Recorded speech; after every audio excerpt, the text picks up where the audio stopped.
Good morning, friends. Happy Sunday. So, I woke up this morning literally with it on my head, like the feeling of needing to share why I quit partaking in alcohol. I need it to not be confused with me like having a problem. I didn't do it often, but when I did, I went like full in. And there was a Sunday that it was the same Sunday that I was convicted to share my testimony. And it was in the book of Daniel, and they were talking about, you know, being living in a sinful world and how we tend to blend in or join in and be a part of it. And, in order to make a difference, we have to be different.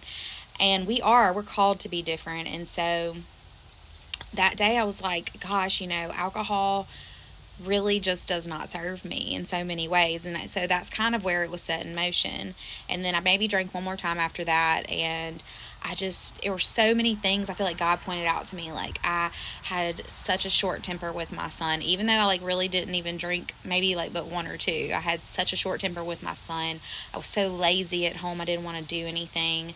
I had a horrible workout, and I was just like, gosh, like, this just does not serve me anymore. And as I get further, reading the Bible, I'm in First Peter now. I'm doing like a separate study on my own, and he calls us to be alert, to have a sober mind, and a sober heart. And I think God calls us, he convicts us of different things. So what may be a conviction for me may not be for you. And so I don't judge you. I love you. And I can be around alcohol. I can be around people drinking, and it doesn't, you know, sway me one way or the other. I just know it's not for me, and how it's not for me. And I know that is because if I do participate in alcohol, I am more likely to give in to sin so easily.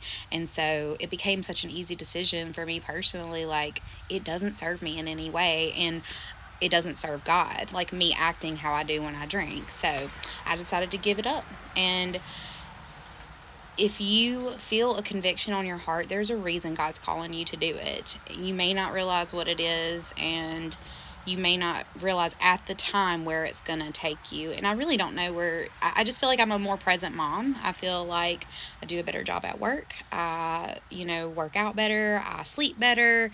And I'm less likely to binge eat. There were just so many things. And keeping a sober mind and a sober heart so that I'm able to avoid sin is a big deal. So I hope that you got something from this message, and I hope that y'all have a wonderful Sunday.